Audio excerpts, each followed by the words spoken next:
Di wilayah Jazirah Arab yang mereka datangi, mereka menyebarkan ajaran-ajaran Taurat dan apa saja yang terkandung di dalamnya, berupa sejarah penciptaan alam, hari kebangkitan, hari perhitungan, dan penimbangan amal. Mereka menyebarkan tafsir-tafsir para penafsir Taurat dan semua hal yang meliputinya, berupa cerita-cerita rekaan dan khurafat yang kemudian dimasukkan ke dalam Islam oleh orang-orang Yahudi yang masuk Islam setelahnya. Seperti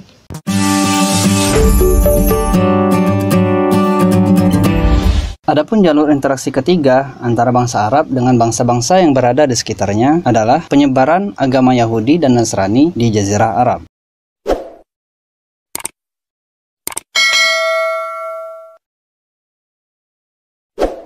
Agama Yahudi telah menyebar di Jazirah Arab berabad-abad sebelum datangnya Islam. Di sana terbentuklah wilayah-wilayah jajahan Yahudi. Yang paling terkenal adalah Yasrib, yang mana kemudian ia disebut dengan kota Madinah. Bangsa Yahudi yang berada di Jazirah Arab terdiri dari dua golongan.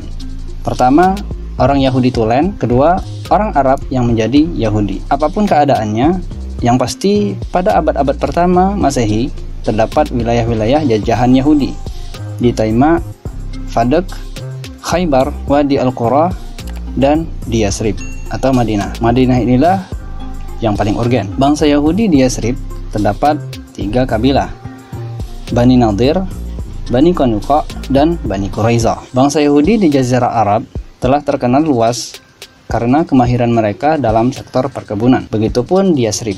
Mereka terkenal dengan produksi barang tambang seperti keahlian pandai besi, pandai emas, dan produksi alat-alat senjata. Di Yasrib telah terdapat 2 kabilah, Aus dan Khazraj, yang mana mereka berpindah dari Yaman ke sana. Pada mulanya, hubungan antara bangsa Yahudi dengan kedua kabilah ini baik, namun memburuk sebelum peristiwa hijrah dikarenakan sebab-sebab yang diperselisihkan oleh para ahli. Bangsa Yahudi menyebarkan agama mereka di bagian selatan Jazirah Arab, hingga banyak kabilah Yaman memeluk agama Yahudi. Salah satu yang termasyhur yang menjadi pengikut agama Yahudi adalah Dzu Nawas. Di wilayah Jazirah Arab yang mereka datangi, mereka menyebarkan ajaran-ajaran Taurat dan apa saja yang terkandung di dalamnya, berupa sejarah penciptaan alam, hari kebangkitan, hari perhitungan, dan penimbangan amal. Mereka menyebarkan tafsir-tafsir para penafsir Taurat dan semua hal yang meliputinya, berupa cerita-cerita rekaan dan khurafat yang kemudian dimasukkan ke dalam Islam oleh orang-orang Yahudi yang masuk Islam setelahnya, seperti Ka'ab al-Ahbar, Wahab bin Munabbih, dan yang semisal mereka. Begitupun bangsa Yahudi memiliki pengaruh besar dalam bahasa Arab. Mereka telah memasukkan banyak kosakata dan terma-terma agama yang tidak diketahui oleh orang-orang Arab sebelumnya, seperti kata Jahannam, setan, iblis, dan semisalnya. Ditambah lagi bahwa agama Yahudi menempati Jazirah Arab setelah keterpengaruhannya yang besar terhadap kultur bangsa Yunani, karena mereka terus-menerus berada dalam kekuasaan Yunani Romawi selama berabad-abad. Juga dikarenakan agama Yahudi tersebut tersebar di Alexandria. Di antara rahib Yahudi ada yang belajar filsafat Yunani dan mempelajari sastranya. Lalu kultur tersebut menyusup ke dalam agama Yahudi, sebagaimana sebagian prinsip-prinsip dasar perundang-undangan Romawi juga menyusup ke dalamnya. Buldawin berkata dalam kitabnya Mu'jam al-Falsafah, orang-orang timur dan barat bercampur baur di Alexandria. Lalu berbagai pendapat Romawi, Yunani, dan Syam perihal peradaban, ilmu pengetahuan, dan agama bersatu padu dengan pendapat-pendapat orang timur atau Asy-Syarqul Aqsa dalam hal yang sama. Lalu lahirlah perkara baru yang kemunculannya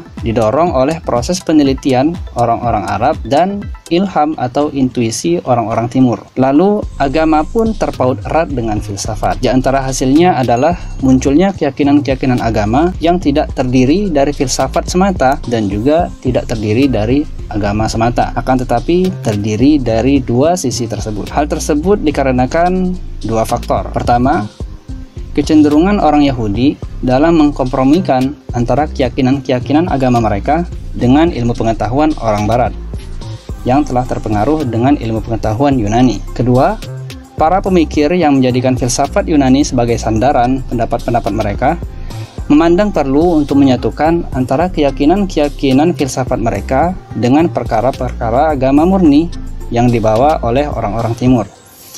Dari manapun kita memandang kedua sisi ini, dapat kita lihat bahwa hasil yang timbul adalah filsafat agama, yang tidak hanya berupa filsafat semata dan juga tidak hanya berupa agama murni semata. Ketika agama Yahudi berpindah ke tengah orang-orang Arab, agama tersebut memuat hal-hal tersebut dalam banyak sisinya.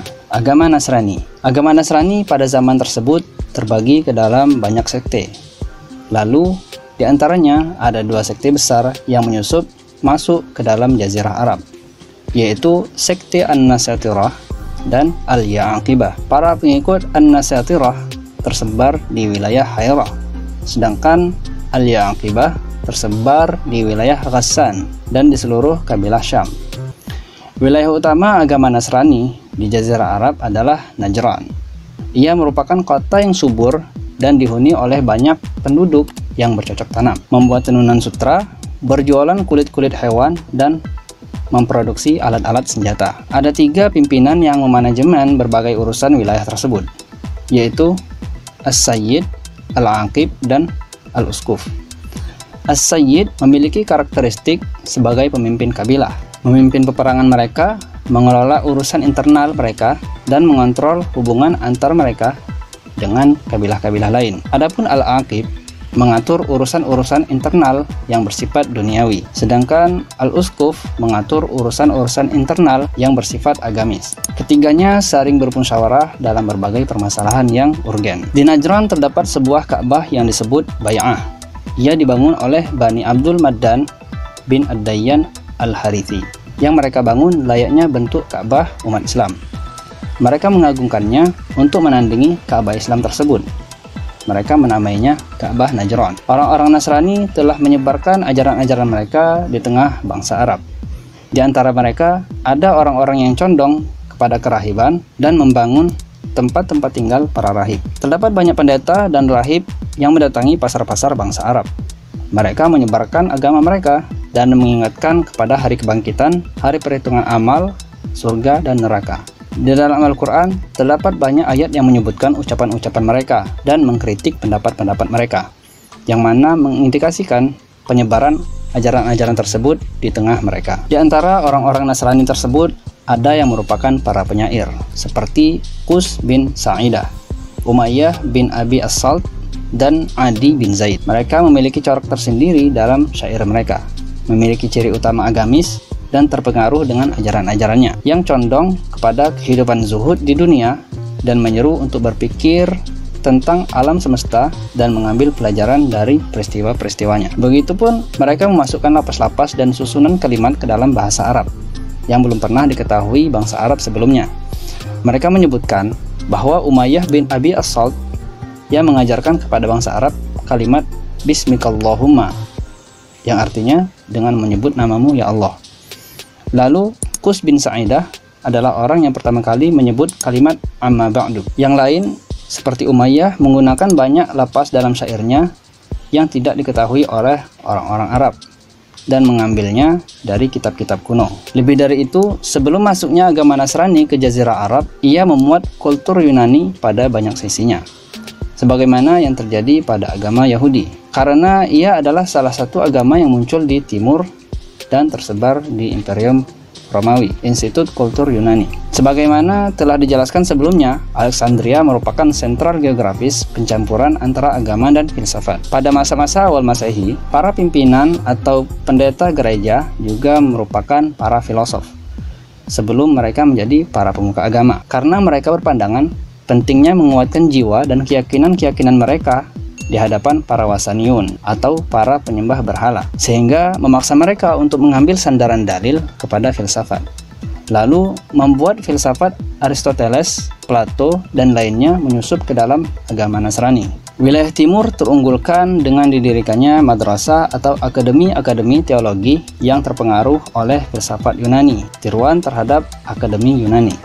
Yang termasyhurnya adalah Akademi Alexandria yang telah ada pada permulaan abad ke-3 Masehi. Sekte An-Nasatirah secara khusus lebih banyak mengetahui ilmu-ilmu pengetahuan Yunani. Mereka telah menerjemahkan banyak kitab teologi dan filsafat dari Yunani. Mereka juga terkenal dengan keahlian kedokteran dan ilmu-ilmu alam. Ada sebagian pemuka agama Sekte An-Nasatirah ini yang juga merupakan para dokter di wilayah Persia. Banyak di antara mereka tersebar di wilayah Hairah. Bisa jadi ini merupakan faktor bahwa di mana setelah melemahnya Hairah dan tersebarnya Islam di wilayah tersebut, yang pertama kali membawa panji ilmu dalam Islam adalah Basrah dan Kufah, karena wilayah keduanya yang berdekatan dengan Hairah. Kitab-kitab pertama yang digunakan dalam penyebaran kultur Yunani adalah kitab yang tertulis dalam bahasa Saryaniyah yang diwariskan oleh Akademi An-Nasatirah ini. Secara umum, sekte An-Nasatirah ini merupakan penghubung antara bangsa Yunani dan Arab. Ketiga faktor inilah yang merupakan perantara masuknya peradaban sekitar Arab ke bangsa Arab dan memberikan pengaruh kulturnya kepada mereka. Akan tetapi, pengetahuan mereka terhadap semua hal tersebut tidak banyak.